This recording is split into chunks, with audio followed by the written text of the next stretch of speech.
Hi friends, నేను ఈరోజు పులిహోర చేద్దాం అనుకుంటున్నాను. దీనికి ఎంటీఆర్ పులిహోర ప్యాకెట్ తెచ్చుకున్నాను. ఇది 200 గ్రామ్స్ ఉందన్నమాట. ఈ ప్యాకెట్లో పొడి పొడిగా ఉంటుంది. ఇది పొడి దొయ్యలా ఉంటుంది, కానీ నేను లిక్విడ్గా బాగా ఇంకా దీంట్లో కొన్ని పల్లీలు అవన్నీ వేసింటారు. అందువల్ల నేను మళ్ళీ సపరేట్గా అన్నీ వేసుకొని చేసుకుంటాను అన్నమాట. అది ఎలా చేయాలో మీకు చెప్తాను, మీరు ట్రై చేయండి, చాలా బాగుంటుంది. కొంతమంది ఏం చేస్తారంటే ఈ పొడిలానే రైస్ చేసుకొని దాంట్లో కలుపుకొని తింటారనమాట. దానికంటే మనం మళ్ళీ ఎక్స్ట్రా చేసుకొని తింటే బాగుంటుంది. అది ఎలాగో చెప్తాను. ఫస్ట్ ఆనియన్స్ తీసుకోవాలి. ఆనియన్స్ కట్ చేసి పెట్టుకున్నాను. మళ్ళీ కరివేపాకు, ఎండుమిర్చి, ఆవాలు, జీలకర్ర, పచ్చిమిర్చి,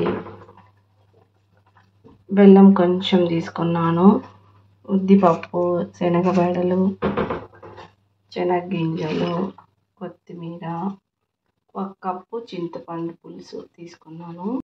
ఇప్పుడు స్టవ్ మీద పెనం పెట్టి 1 2 స్పూన్స్ ఆయిల్ వేయాలి. ఇది బాగా కాగిన తర్వాత ఆవాలు, జీలకర్ర వేసుకోవాలి.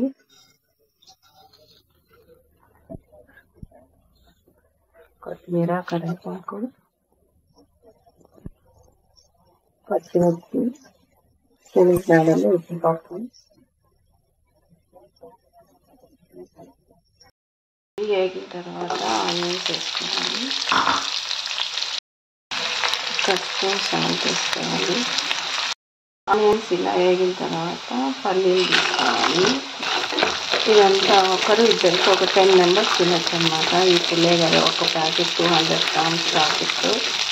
నేనైతే ఇలా చేసి ఫ్రిడ్జ్లో పెట్టేసుకుంటాను. చల్లారిన తర్వాత ఈ పల్లీలు వేగిన తర్వాత పులిహోర తీసుకున్నాను కదా ప్యాకెట్, అందులో వేసేసేయాలి. ఆయిల్లో ఇలా కలుపుకోవాలి, కొంచెం ఆయిల్ పట్టుకోవడానికి.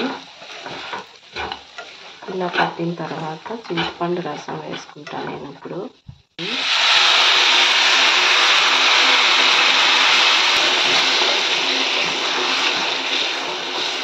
చూడండి ఫ్రెండ్స్ ఎంత బాగుందో. ఇదైతే నేను బాటిల్లో స్టోరేజ్ చేసుకుంటా. బాటిల్లో వేసుకొని మళ్ళీ ఫ్రిడ్జ్లో పెట్టేసుకుంటాను అనమాట. 5 మినిట్స్ ఉడికిన తర్వాత ఇలా వస్తుంది. నేను 1 స్పూన్ బెల్లం వేసుకున్నాను టేస్టీ కోసం. కొత్తిమీర వేసేసుకోవాలి. ఫ్రెండ్స్ పులిహోర ఎంత బాగుందో. ఇది వేడి వేడి అన్నానికి కలుపుకొని తింటే చాలా బాగుంటుంది. నేను చేసిన ఈ ఐటమ్ మీకు నచ్చితే షేర్ చేయండి, లైక్ చేయండి.